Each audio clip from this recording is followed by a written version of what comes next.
Merci de choisir Dissection lucide, l'émission de débat et d'analyse des questions importantes de notre pays. Boubacar Sidiki Diallo, ancien conseiller national de la transition, ancien président du conseil juridique des nouvelles forces démocratiques, aujourd'hui et peut-être désormais président de l'UMP. L'UMP, c'est l'Union pour un mouvement populaire, un parti qu'il a fondé il y a juste quelques mois avec ses collègues. Aujourd'hui, invité de Dissection lucide, monsieur, bonsoir. Bonsoir, monsieur Leno, bonsoir à tous vos auditeurs. Et tout à l'heure, on va parler de cette formation politique qui, il faut le préciser, n'a pas encore son agrément, mais bien entendu, les fondements, les objectifs, et s'il y a lieu la vision déjà de ses membres fondateurs pour changer ce pays. Chers téléspectateurs, nous nous retrouvons juste après ça. Encore une fois, bonsoir à tous et bienvenue. Monsieur Diallo, bonsoir encore. Bonsoir, monsieur Leno. L'UMP sera-t-elle une formation politique, comme je le disais à l'introduction, d'un homme qui est passé par plusieurs étapes, qui, en fin de compte, veut se doter d'un instrument pour agir? Merci. UMP, c'est un parti politique, c'est une institution politique qui a pour vocation de réunir des gens autour d'un idéal de développement. Et c'est un parti qui est né d'un constat sur le terrain politique, le constat bien simple qui établit le fait que depuis les indépendances, aucun parti politique n'a travaillé dans le cadre du développement.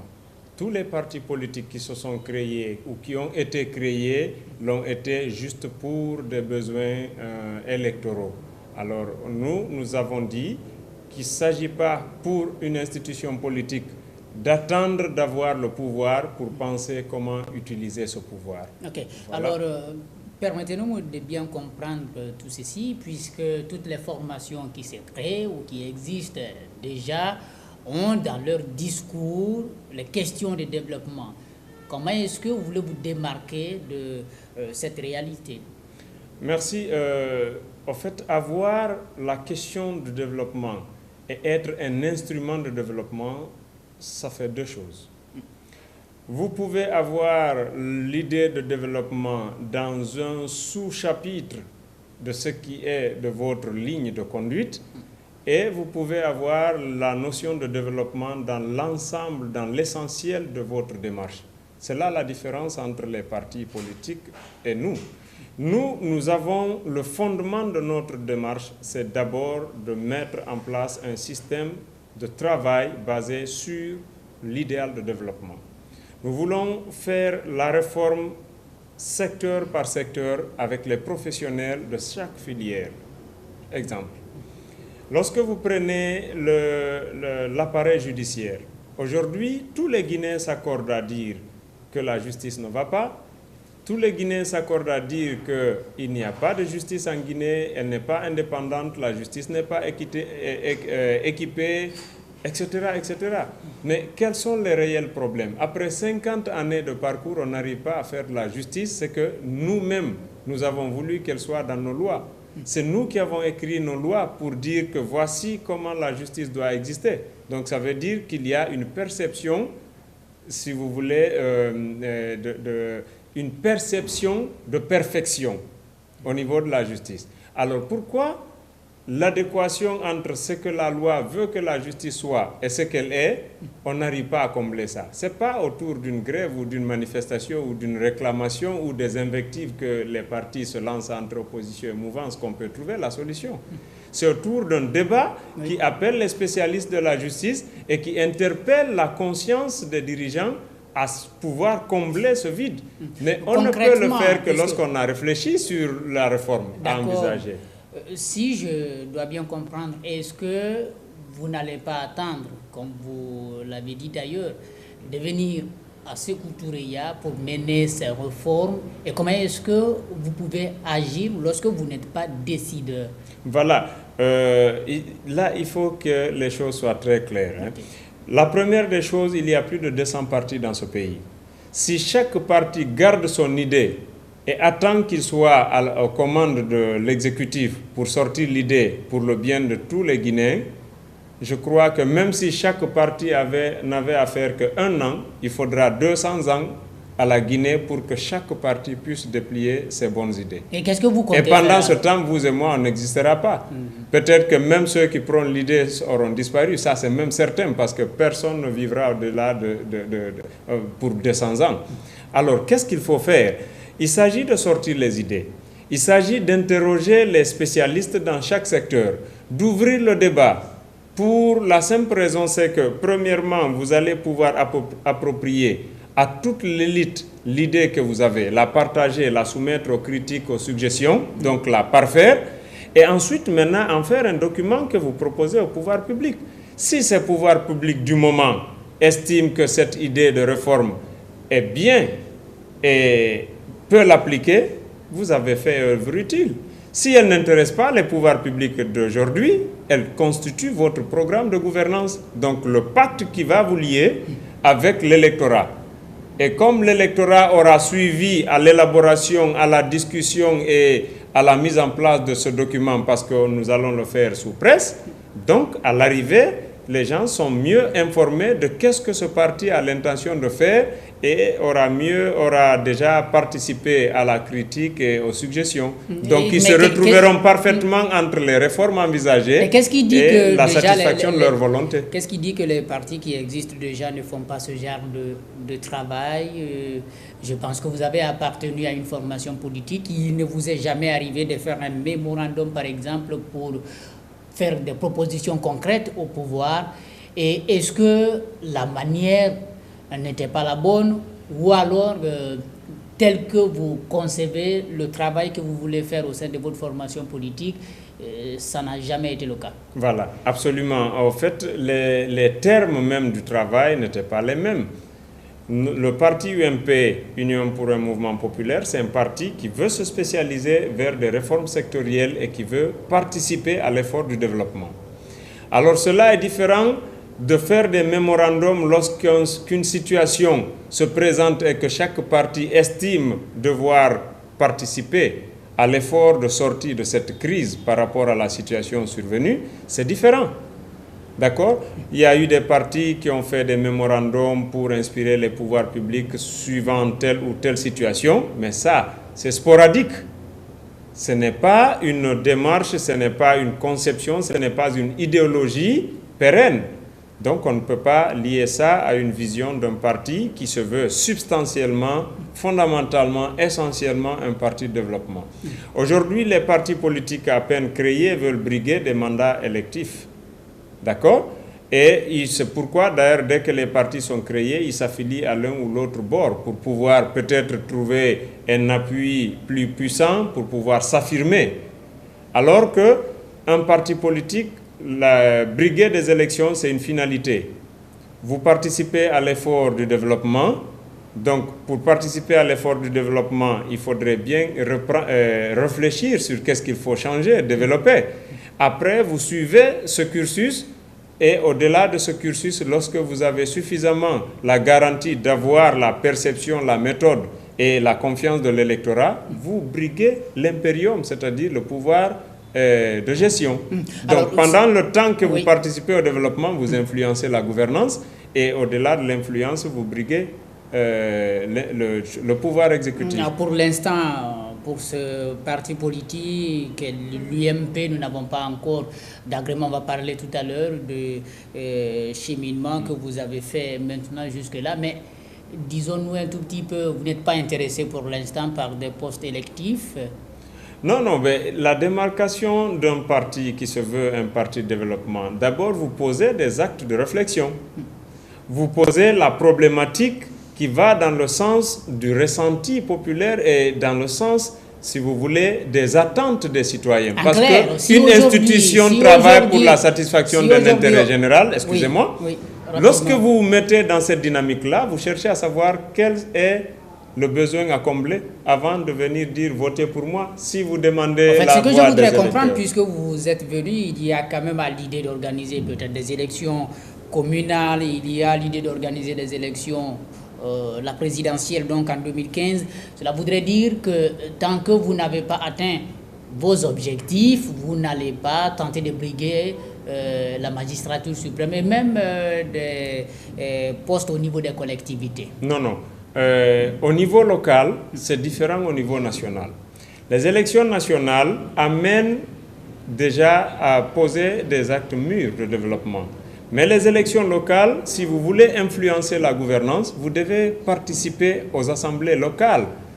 Les assemblées locales ont été mises en place dans le cadre d'un rapprochement entre les populations et les gestionnaires directs, c'est-à-dire les organes décentralisés. Donc ces élections-là font que la vision du parti peut être tout de suite, si vous voulez, expérimentée au niveau de la base et partagée avec les populations. Ces élections nous intéressent, mais les élections présidentielles de 2015, je le dis et je le répète, ne nous intéressent pas. L'UMP n'est pas intéressé. Mais ce qui veut dire que l'UMP va aller avec un des candidats, les deux qui seront en lice au deuxième tour, et nous allons soutenir avec des propositions. Et ça dépendra de ce que nous allons convenir avec la vision qu'on partagera du moment, mais nous ne serons pas neutres. Aujourd'hui donc, vous avez déposé des dossiers au niveau du ministère de l'administration du territoire. Et est-ce qu'il y a déjà quelque chose qui vous permet d'exister en tant que parti politique? Oui, quel est le délai qu'on vous a donné pour que vous ayez votre agrément? Bon, d'abord, je rappelle que constitutionnellement, la création de toute association, qu'elle soit politique ou sociale ou apolitique, est libre en République de Guinée. Maintenant, ce qui nous donne droit d'exister en tant qu'association politique, d'accord? Maintenant, nous avons déposé la demande d'agrément depuis le 9 mai. L'administration du territoire avait 3 mois pour examiner, analyser et donner suite, soit accorder ou bien rejeter. Maintenant, lorsqu'elle doit rejeter, nous sommes en droit de faire un recours devant la Cour suprême. Maintenant, si le silence prolongé également équivaut à un refus, donc au-delà des 3 mois, nous sommes en droit également de déposer une requête et la Cour suprême a 10 jours pour se prononcer, soit ça vous a pris déjà assez de temps depuis que vous êtes allé au ministère? Non, on a déposé la demande le 9 mai. Donc le 9 août, déjà, nous sommes dans le 3e mois. Ce qui nous donne la faculté aujourd'hui d'intenter un recours. Donc nous sommes en train aujourd'hui, avec la situation actuelle de Ebola, de voir les priorités par rapport à se mettre dans un combat. Vous êtes allé vous renseigner à quel niveau se trouve le traitement de votre dossier? Le dossier est en cours de traitement au niveau de la direction des affaires politiques et nous savons où se trouve le dossier. Effectivement, il est en cours d'étude et donc nous devons même rencontrer le directeur des affaires politiques à l'effet pour savoir quelles sont les conclusions qui ont dû être faites à l'issue de leurs investigations, parce que vous savez, il y a des pièces jointes, il y a des dossiers qui ont été joints. Il faut voir la véracité, la légalité, la conformité de tous ces dossiers. Et en tout cas, la seule garantie qu'on puisse vous donner, c'est que le dossier déposé, la demande déposée par l'UMP répond parfaitement bien aux normes légales en République de Guinée. Boubacar Sidiki Diallo est donc président de cette formation politique. Comment est-ce que vous vous êtes retrouvé pour enfin rassembler autour de vous, je vais parler de cela comme ça, des Guinéens, et pour, si vous voulez, créer cette formation politique? D'abord, est-ce que c'est vrai, c'est vous qui avez eu l'initiative, ou bien ce sont des personnes qui se sont retrouvées avec vous pour décider? Merci. D'abord, moi j'avais pour vocation, lorsque je me suis libéré de toute obligation politique avec l'institution à laquelle j'appartenais, pour des raisons que vous avez vécues au niveau des médias et autres, il y a eu des personnes qui ont cru à ce qui avait motivé notre engagement du départ et qui se sont retrouvés en cette dynamique, donc qui ont marqué le pas en suivant en me suivant. Donc voilà l'ensemble de toutes ces structures, toutes ces fédérations, ces coordinations régionales qui ont bien voulu me suivre parce qu'ils estiment que le combat que je défendais était sincère et c'est ce qui a fait que d'ailleurs, eux, ils ont accepté de suivre et de rentrer dans cette formation. Donc le 26 avril, toutes ces fédérations, ces coordinations ici à l'intérieur et à l'extérieur, je rappelle qu'il y avait un représentant de la France, un représentant des anciennes fédérations de l'Allemagne et de la Hollande, qui sont venus et on s'est rencontrés à leur invitation et à leurs frais. Et on a pris une salle à Novotel, le 26 avril exactement. Nous avons fait une grande rencontre où il était question de décider si oui ou non on allait prendre une orientation politique ou autre. J'avoue que moi je planais sur la mise en place d'une institution de lutte pour la protection des droits humains. Parce qu'il y a des violations des droits humains, il y a l'ignorance des textes et des mécanismes, des procédures de fonctionnement aussi bien par les citoyens, les détenteurs de pouvoirs publics que par certains mêmes professionnels du droit. Donc, mais il est apparu qu'à l'issue d'un vote, la majorité, près de 80%, planait sur la mise en place d'une institution politique. Et d'ailleurs, ils ont demandé, séance tenante, à ce que la rencontre soit érigée en Assemblée générale de constitution du parti politique. Donc c'est là où on a mis en place, on a créé l'UMP et une commission a été mise en place pour travailler sur les textes, les aspirations profondes, la ligne du parti, les orientations et même les mécanismes de gestion. Donc nous avons discuté de long en large et voilà comment l'UMP est né. Alors on attend l'UMP en Guinée, donc c'est l'Union pour un mouvement populaire. Exact. Ailleurs, notamment en France, il y a aussi l'UMP, l'Union des mouvements populaires. Est-ce qu'il y a quelque chose de ressemblance, il y a quelque chose qui a pu vous inspirer? Bon, moi je crois que la ressemblance elle est purement phonétique. Les démarcations, peut-être l'envie de réunir les populations entre elles autour d'une dynamique de travail, de développement et un esprit participatif dans l'élan des échanges, oui, ça a un lien. Mais au-delà de ça, ça n'a aucun autre lien, sauf que l'UMP France est un parti libéral et l'UMP Guinée est un parti libéral. D'accord ? Mais au-delà, il n'y a pas... Non. En fait, ça n'a été que pure coïncidence. Mais j'avoue que on peut trouver des Leno partout en Guinée ou on peut les trouver ailleurs. On peut trouver aussi des Boubacar en Guinée ou bien... Mais le fait de choisir un nom, déjà, ça dit beaucoup. D'une certaine façon, c'est comme si la politique et même cette formation politique vous inspirait d'une certaine façon. Vous réclamez du camp libéral. Ce parti est un parti libéral. Et est-ce qu'à un moment donné, vous pensez émerger aussi de cette façon? Oui, l'UMP, c'est un parti respecté en France, même si actuellement il y a un peu de trouble, mais c'est un parti respecté qui a connu de grands leaders et des pensées qui ont fait progresser la France et même l'Europe. Donc ça, il n'y a pas de problème. Maintenant, par rapport à nous ici, nous estimons aussi également pour ce qui est de l'UMP Guinée qu'il faut mettre la lumière dans l'esprit du Guinéen pour lui permettre de faire le discernement. Aujourd'hui, les gens se plaisent à rentrer, si vous voulez, à contrôler même la conception de l'électorat, à leur inculquer une méthode, des exigences qui n'ont rien à voir avec leurs aspirations. Quand on leur parle d'ethnocentrisme, quand on divise le pays sur une base de régionalisme, quand on crée des structures de propagande et de démagogie qui n'ont rien à voir avec l'aspiration de tous ces Guinéens. Ça n'a rien à voir. Lorsqu'on personnalise le débat, on focalise l'essentiel de la gestion des pouvoirs publics si vous voulez, à des personnes physiques.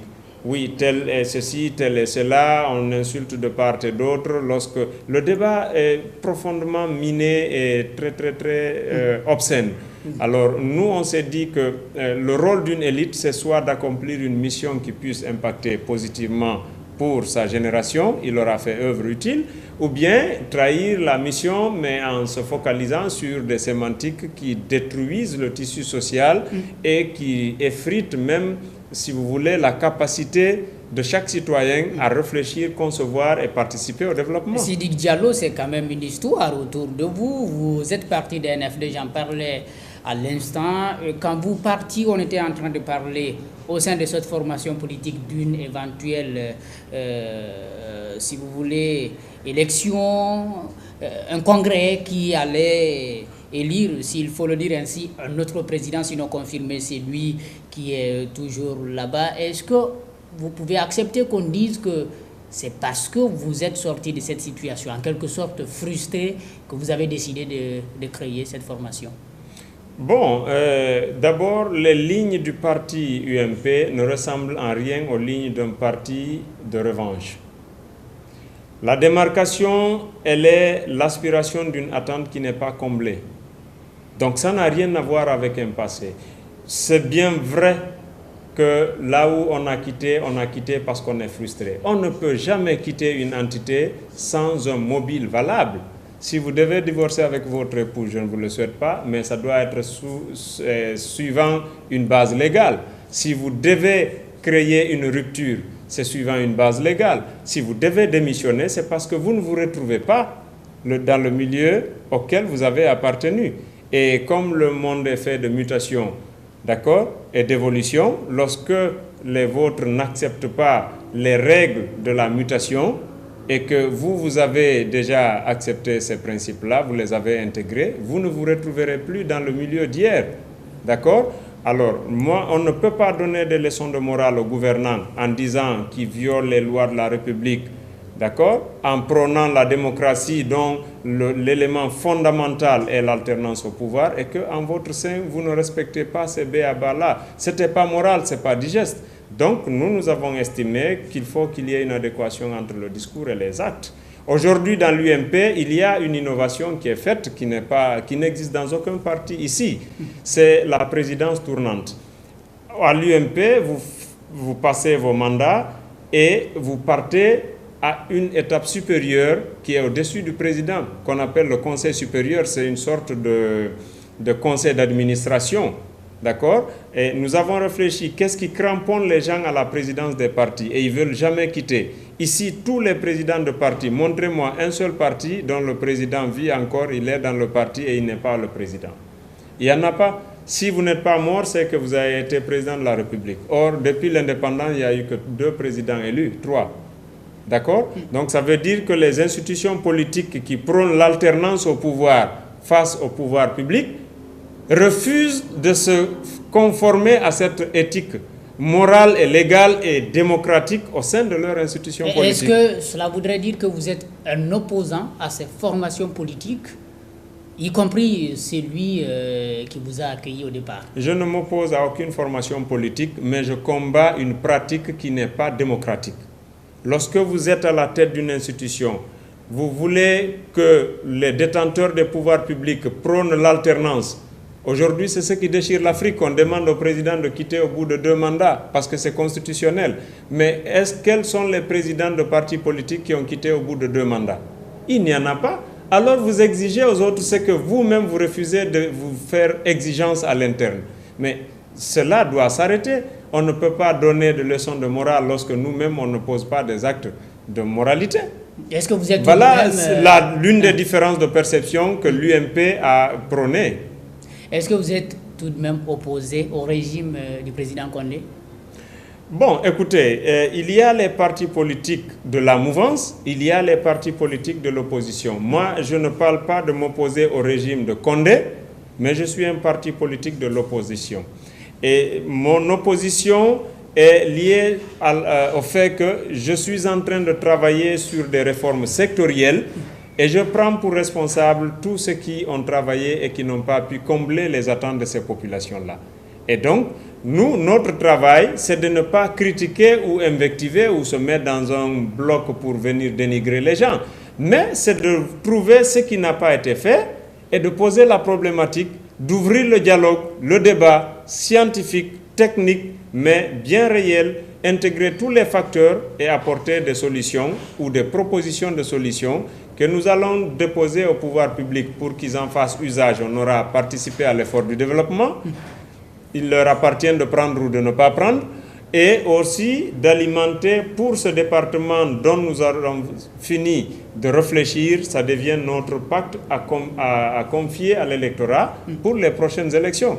Quand nous allons présenter un candidat aux élections présidentielles, croyez-moi, c'est un candidat qui ira dire aux populations comment il compte développer ce pays-là, secteur par secteur, avec les moyens et les ressources qui existent. Est-ce que d'une certaine façon, vous dites aussi que le parti ne vous servira pas, vous en tant que Sidiki Diallo, de tremplin pour vous offrir un poste dans ce gouvernement?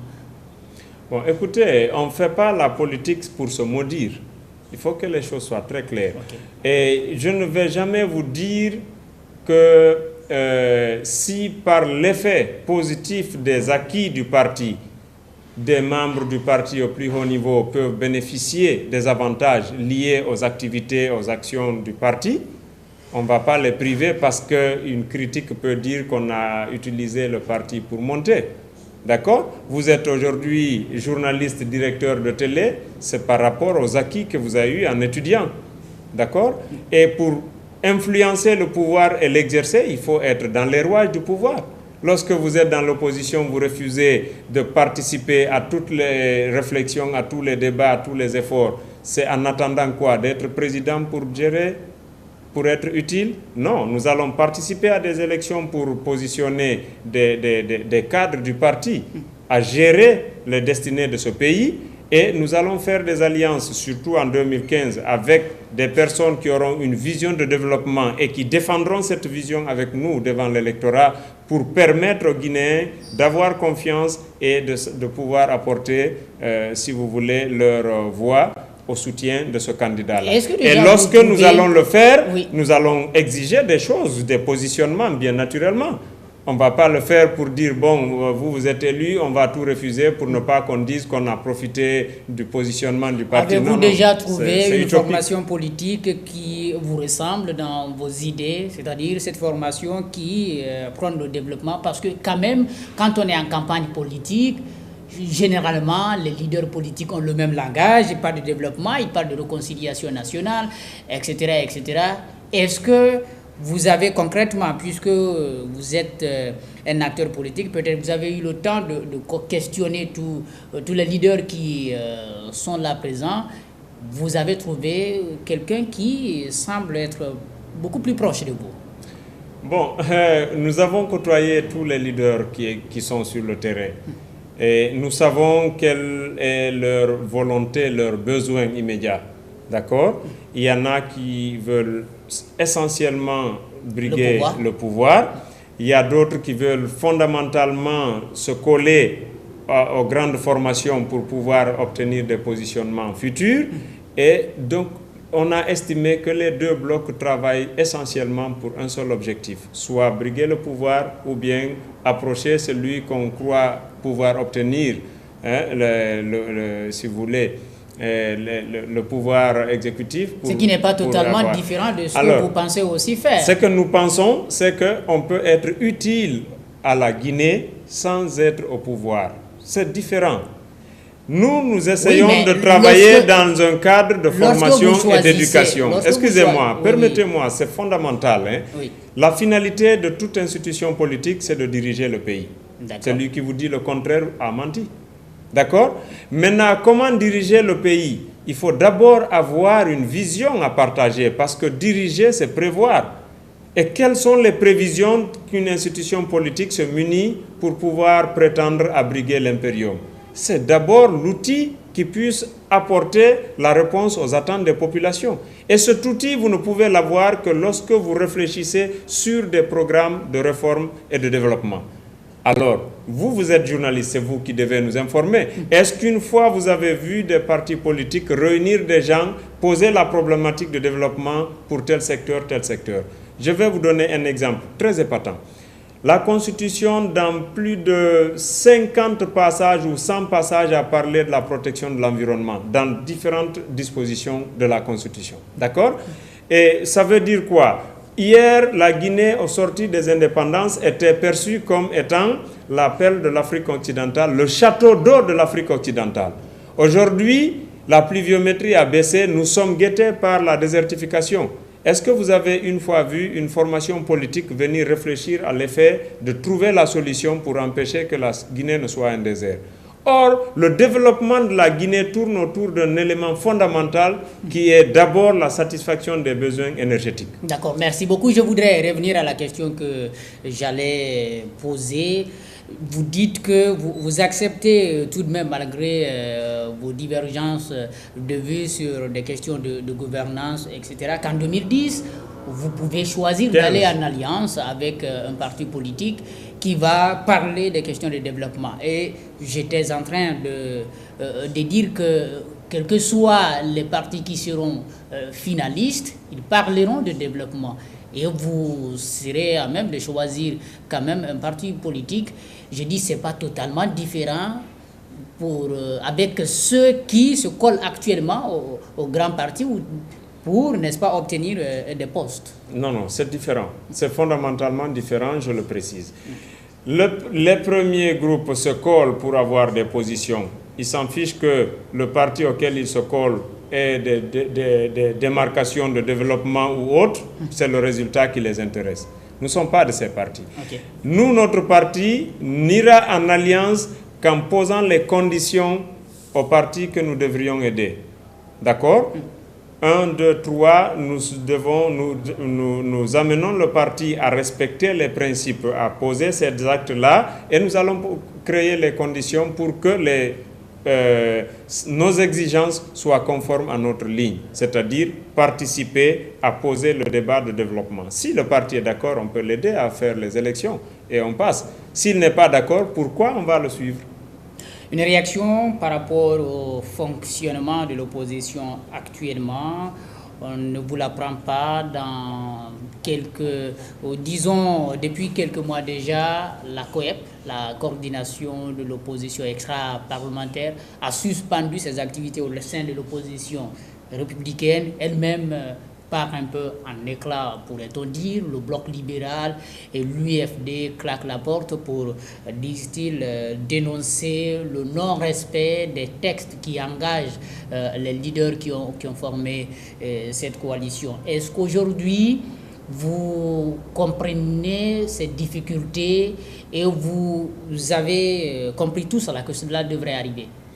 Oui, absolument. C'est dans la guerre de positionnement, c'est les intérêts qui lient les hommes. Lorsque les partis ont basé leur union sur des positionnements, lorsque les intérêts ou les perceptions changent, ou lorsque les uns commencent à douter des autres, c'est bien normal que la méfiance arrive et que la dislocation se prononce. Si c'était fondé sur un idéal de développement, sur un outil de travail, sur la formation, sur, si vous voulez, quelque chose de plus solide que des intérêts immédiats de parti à parti, on n'aurait pas assisté à tout ça. Mais c'est basé sur des humeurs, sur des personnes, sur des intérêts. Donc à chaque fois que la position de l'un paraît douteuse à l'autre, il y a des supputations et je crois tout ça dénote que nous devons nous retrouver entre tous les partis, qu'ils soient de la mouvance ou de l'opposition, parce que tous parlent du développement de la Guinée, pour qu'on voie quelle est la ligne de développement qu'il faut adopter. C'est un pouvoir sans opposition, c'est un mauvais pouvoir. Donc ce n'est pas jamais dans l'intérêt du pouvoir de ne pas avoir une bonne opposition. D'accord, au lendemain de l'installation de l'Assemblée nationale, on vous a entendu dire l'opposition manque de stratégie. Est-ce que vous voyez que c'est ce qui pourrait expliquer ce qui arrive maintenant, puisque ceux qui se réclament de la COEP estiment que l'opposition n'anticipe pas, elle n'agit que lorsqu'il y a un événement? Oui, mais vous savez, moi je suis très cohérent. Ce que je vous ai dit depuis 2007, vous pouvez consulter vos archives, je le dis maintenant. D'accord? Parce que ma conviction n'a pas changé, donc ma perception, elle est là. Il n'y a pas de stratégie pour l'opposition. D'accord? Or, si vous voulez diriger un État, vous devez apprendre à prévoir. Je répète encore, diriger, c'est prévoir. Sinon, quand vous aurez le pouvoir, vous allez vous mettre à improviser. Et l'improvisation n'est pas un facteur de développement. C'est lié à des humeurs, à des émotions, à des impulsions, à plein d'autres choses très éphémères qui font que, comme l'alcool, ça peut partir. Et on ne peut pas bâtir un État, un pays comme ça. D'accord? L'opposition aurait eu une stratégie qui pouvait prévoir tous les scénarios et pouvoir se prémunir de certaines choses. Mais non, on ne fait pas ça. Regardez, toutes les réclamations qui ont été faites, c'est des réclamations fondées sur les élections. D'accord? Et il y a eu tellement de morts, de victimes, qu'à chaque fois qu'on descend, c'est pour réclamer un dialogue. Quand on a le dialogue, chacun vient avec l'esprit de tromper l'autre et on crée un document flou, on met en place des comités de veille et de suivi qui n'ont rien à voir et tout le monde, quand vous regardez le fondamental même de ces dialogues-là, c'est que c'est axé sur des points où on donne des injonctions à des institutions constitutionnelles. Ça seulement, c'est une violation des lois de la République. On ne peut pas dicter à une CENI ce qu'elle doit faire. On ne peut pas dicter à l'Assemblée ce qu'elle doit faire. On ne peut pas dicter à l'exécutif ce qu'il doit faire, au-delà de ce que la loi leur reconnaît comme faculté. Proposer. D'accord? Quand l'Assemblée viole les principes de loi, on peut les remettre sur les rails. C'est comme l'exécutif, c'est comme la CENI. Mais alors qu'on voit là où la CENI a violé, qu'on lui colle cela et puis qu'on fasse des exigences légales. Vous voulez dire qu'aujourd'hui, tout ce que l'opposition demande en termes de conditions de transparence dans l'organisation des élections à venir, ce n'est pas vrai? Ce n'est pas juste? Attention, il ne m'appartient pas de juger l'opposition. Mais je sais que les actes de l'opposition quand l'administration publique, la mouvance et l'opposition se retrouvent pour dire qu'on va dire ce que la CENI doit faire, je ne trouve pas ça normal. C'est tout ce que je vais dire et ça je le dis de façon très audible et très claire. D'accord? La CENI a une loi organique qui l'institue, la CENI a un règlement intérieur. S'il dépasse le contenu des stipulations de ces textes-là,